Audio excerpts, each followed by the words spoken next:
কথায় আছে পান্তা ভাতের জল তিন পুরুষের বল। পান্তা অর্থাৎ পানিতে ভেজানো ভাত বা পানি ভাত। সাধারণত রাত্রে বেঁচে যাওয়া ভাত পানি বা জলে ভিজিয়ে রাখলে বিভিন্ন গাজনকারী ব্যাকটেরিয়া ও ছত্রাক ভাতের শর্করাকে ভেঙে একরকম অ্যাসিড তৈরি করে। ভাতের এই স্বীকৃত সংরক্ষণ পদ্ধতিতে ব্যাকটেরিয়া ভাতকে নষ্ট করতে পারে না, কারণ ভাতের মধ্যে অম্লত্ব বেড়ে যায়। পান্তা ভাত এই গরমে এক টুকরো স্বর্গের মতো। পান্তা ভাত শরীরকে ঠান্ডা রাখে, রক্তচাপ নিয়ন্ত্রণ করে। পান্তা আমাদের আপন ঐতিহ্যের ধারক এবং বাহক। গবেষণা বলছে নর্মাল ভাত যখন পান্তা ভাতে পরিণত হয় তখন ভাতে যতটা পরিমাণ আয়রন, ক্যালসিয়াম, পটাশিয়াম থাকে তা বৃদ্ধি পেয়ে যায় অনেক গুণ বেশি। এখন আমাদেরও খাওয়ার পর অনেকটা ভাত বেঁচে গেছিল। আমি ভাতের মধ্যে বেশ অনেকটা পরিমাণ জল দিয়ে দিলাম। ওইদিকে আমি বেশ 1 কাপের মতো ছোলাও ভিজিয়ে দিলাম। ভাতের মধ্যে দিয়ে দেব অল্প লেবু, গন্ধটা ভালো হবে। তাপমাত্রা 40 ছুঁয়ে গেছে বহুদিন, আর 10 হলেই হাফ সেঞ্চুরি করবে সূর্যমামা। দিন দিন যেন একেবারে ক্লাসে ফার্স্ট হওয়ার জন্য কিছুতেই এক চুলো জমি ছাড়তে রাজি নয় সূর্যমামা। আর এই সূর্যমামার টপ হওয়ার জন্য আমাদের সকলের শরীরের অবস্থা কিন্তু ভীষণ খারাপ। এই সময় শরীরকে ঠান্ডা রাখতে আজকে আমি আপনাদের জন্য নিয়ে এসেছি একেবারে চিরকালীন, যা এক টুকরো স্বর্গের মতো বা অমৃতের মতো রেসিপি, তা হলো পান্তা ভাত। এই সময় শরীরকে সুস্থ রাখতে ন্যাচারালি এই রেসিপিটা জুড়ি মেলা ভাই। তাহলে চলুন রেসিপিটা ফুল ওয়াচ করবেন। ছোলাগুলো দেখুন কি সুন্দরভাবে ভিজে গেছে। এখন এই ছোলাগুলোকে বেটে নিতে হবে। মিক্সারে ছোলাগুলোকে দিয়ে দেব। আপনি চাইলে এটা কিন্তু শিলবাটাতেও বেটে নিতে পারেন। আমি কাজটা অল্প সময়ে করার জন্য মিক্সারে নিয়ে নিলাম কয়েকটা কাঁচা লঙ্কা, অল্প জল। এখন এটার একটা পেস্ট বানিয়ে নিতে হবে। তবে এটা কিন্তু একটু ঘন করে পেস্টটা বানাতে হবে, না হলে আমাদের এরপরে বড়াগুলো বানানো প্রবলেম হবে। এখন এটার মধ্যে আমি দিয়ে দেব পরিমাণ মতো নুন, হলুদ আর খুব ভালো করে কেটে রাখা পেঁয়াজ। তবে খুব একটা মিহি পেঁয়াজটা কাটার দরকার নেই। মোটামুটি যেরকমভাবে আমরা পকোড়াতে দিই সেরকমভাবে পেঁয়াজ আমি এখানে দিয়ে ভালো করে এটা একটু মেখে নেব। আপনি যদি শিলবাটাতে বেটেছেন তাহলে সেই ক্ষেত্রে কিন্তু আরও ভালো করে একটু ফেটিয়ে নিতে হবে। যেহেতু আমি মিক্সারে বেটেছি তাই খুব একটা ফেটানোর দরকার নেই। জাস্ট অল্প সময় ভালো করে এভাবে একটু মিশিয়ে মেখে নিলেই হবে। তারপর চলে যাব নেক্সট প্রসেসে।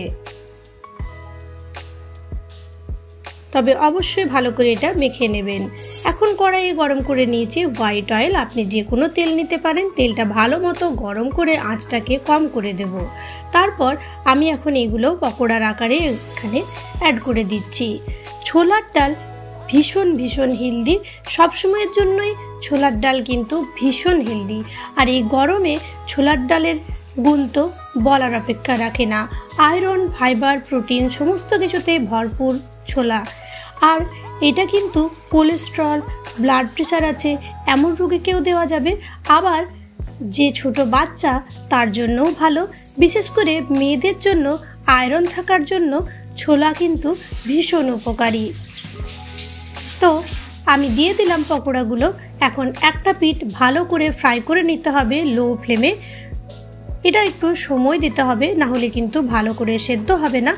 একটা পিঠ যখন হয়ে যাবে তখন আপনি দেখেই কালারটা বুঝতে পারবেন। এরকম যখন কালারটা চলে আসবে তখন এগুলোকে খুব আলতো হাতে আমি উল্টে নেব।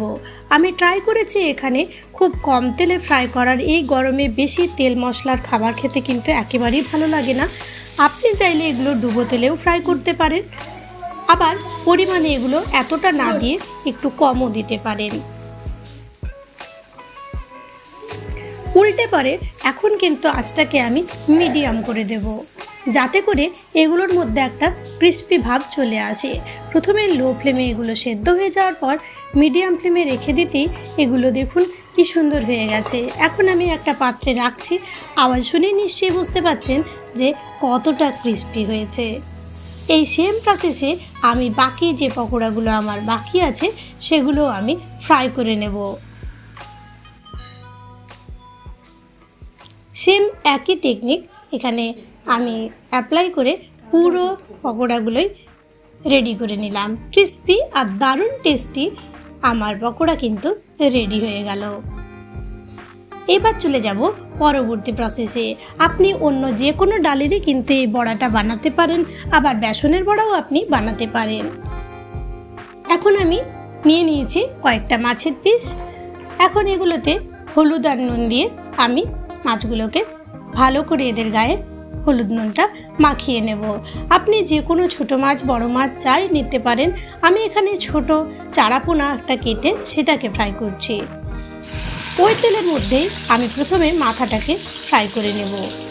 লো ফ্লেমে একটা পিঠ ভালো করে ফ্রাই করে এখন আমি উল্টে দিচ্ছি, আর তারপর ফ্লেমটাকে বেশি করে আমি এটাকে ফ্রাই করে নেব। আমার কড়াইটা আজকে ভীষণ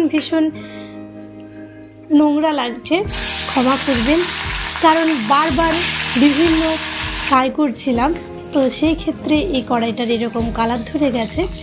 এখন আমার মাছগুলো হয়ে গেছিলো, মাছগুলো আমি তুলে রাখছি। সেম তেলের মধ্যে এখন আমি আরও একটা খুবই উপাদেয় পান্তা ভাতের সাথে লঙ্কা পোড়া, তো সেটাকেও আমি লঙ্কাগুলোকে একটু ভালো করে ফ্রাই করে নেব। এটাকে আপনি পুড়িয়েও নিতে পারেন, পুড়িয়ে নিলে আরও টেস্টটা ভালো হবে। এখন নিয়ে নিয়েছি 3টে আলু। 3টে সেদ্ধ আলুর খোসা ভালো করে আমি ছাড়িয়ে নেব। এগুলো আমি আগেই সেদ্ধ করে রেখেছিলাম। দেখুন এখন আমার খোসা ছাড়ানো হয়ে গেছে। এখন এর মধ্যে আমি অ্যাড করে দেব সরষের তেল, কারণ আমি আলুর ভর্তা বানাচ্ছি। তবে আজকে আমি একেবারে সিম্পলভাবে এই ভর্তাটা বানাবো, যাতে গরমে হজমটা সহজে হয়। দিয়ে দিলাম পরিমাণ মতো নুন আর অল্প পেঁয়াজ। প্রথম অবস্থাতে আমি এগুলোকে মেখে নিচ্ছি। আমি এক্ষুনি কাঁচা লঙ্কা দেব না। বাড়িতে যদি কোনো ছোট বাচ্চা থাকে কাঁচা লঙ্কা দিলে খেতে অসুবিধে, আমারও ছোট্ট ইচ্ছে আছে খেতে, ওর লঙ্কা অসুবিধে হবে, তাই প্রথমে আমি এগুলোকে এরকমভাবে মেখে তুলে রাখবো একটা ওর জন্য। ভালো করে কিন্তু আলুটাকে মেখে নিয়েছি। এখন আমি দিয়ে দিলাম এটার মধ্যে কাঁচা লঙ্কা আর আরও একটু পেঁয়াজ। বাচ্চাদের কিন্তু বেশি পেঁয়াজ দিলে ওরা খেতে চায় না, ওদের জন্য একটু এরকম করে মেখে তুলে রাখতে হবে। তারপর বাকি সমস্ত পেঁয়াজ লঙ্কা দিয়ে আরও একবার ভালো করে মেখে নেব। পেঁয়াজটা এখানে কাঁচা ব্যবহার করেছি, কাঁচা পেঁয়াজ কিন্তু লু কাটতে ভীষণ উপকারী, তাই আমি আজকে পেঁয়াজটাকে না ভেজে এখানে ব্যবহার করেছি, যাতে শরীরের পক্ষে এটা সহজে হজম করা যায়। এখন ভালো করে আমি মেখে নিয়েছি, আমার আলুর ভর্তাও রেডি হয়ে গেল। দেখুন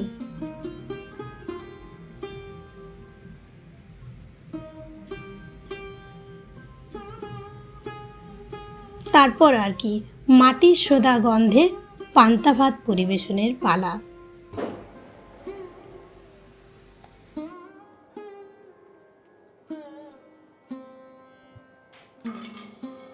রেসিপি ভালো লাগলে প্লিজ একটা লাইক দেবেন, কমেন্ট করে জানাবেন যে রেসিপি কেমন লাগলো। চ্যানেলে প্রথম দর্শক বন্ধু হলে প্লিজ ফুল ভিডিওটাকে ওয়াচ করে চ্যানেলটাকে সাবস্ক্রাইব করতে ভুলবেন না যেন, আর পাশে থাকা বেল বাটনটা অবশ্যই অলে সেট করে দেবেন। আপনার যদি কোনো রেসিপির অনুরোধ থাকে বা কোনো সাজেশন থাকে অবশ্যই আপনি আমায় কমেন্টের মাধ্যমে জানাবেন। আর যারা আমায় এখনও ফলো করেননি ইনস্টা বা ফেসবুকে, প্লিজ ফলো করে দেবেন। ভাতটা নিয়ে নিলাম। এইবার ভাতের সাথে যা এখন সব থেকে বেশি খেতে ইচ্ছে হয় তা হচ্ছে জল। আর পান্তা ভাতের জল তো শরীরকে সুস্থ রাখতে ভীষণ উপযোগী, তাই আমি ভাতের মধ্যে অল্প পান্তা ভাতের জলও এরকমভাবে দিয়ে দিচ্ছি। তারপর দেব পান্তা ভাতের জন্য যে পান্তা ভাতের সাইড ডিশ যেগুলো বানিয়েছি বা সাথে যেগুলো খাবো সেগুলো। প্রথমেই দেব আলু সেদ্ধ। পান্তা ভাতের সাথে আলু সেদ্ধ ভীষণ ভালো লাগে। আর আমি যেটা ছোলার ডালের বড়া বানিয়েছি সেটাও এটার মধ্যে দিয়ে দিচ্ছি। আপনি যে কোনো ডালের বড়া বানিয়ে নিতে পারেন, কিন্তু আমি ছোলার ডালের বড়া বানিয়েছি। ছোটোবেলায় মা দেখতাম সকালেই ছোলার ডাল এরকমভাবে ভিজিয়ে দিত আর সেই ছোলার ডালের বড়া বানাতো রাত্রেবেলা। অনেক সময় আবার এই পান্তা ভাতের সাথে আমরা গোটা ছোলাও খেতাম।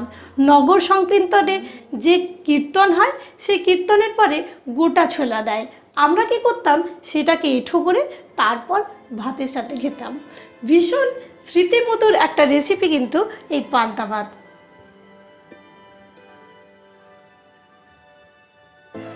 বাঙালি যাই খাক, যার সাথেই খাক, মাছ কিন্তু এক টুকরো খেতেই হবে। তাই পান্তা ভাতের সাথে রইলেও অল্প একটু মাছ ভাজাও আর শুকনো লঙ্কা। এই শুকনো লঙ্কাও কিন্তু পান্তা ভাতের সাথে ভীষণ ভীষণ ভালো লাগে।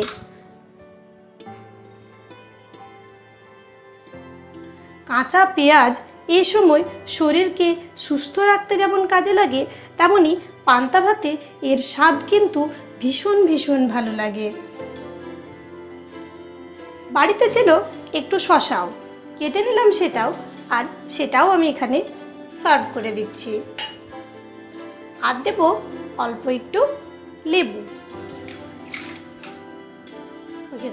এবার আর কি নুন আর পরিমাণ মতন সর্ষের তেল দিয়ে খুব ভালো করে শুকনো লঙ্কা এরকমভাবে চটকে চটকে আর এই সব ইনগ্রিডিয়েন্টসের সাথে উপভোগ করুন। আর অবশ্যই আমায় জানাবেন যে রেসিপি আপনার কেমন লাগলো। পরবর্তী ভিডিওতে দেখা হবে। ধন্যবাদ ভিডিওটা ফুল ওয়াচ করার জন্য। ভালো থাকবেন।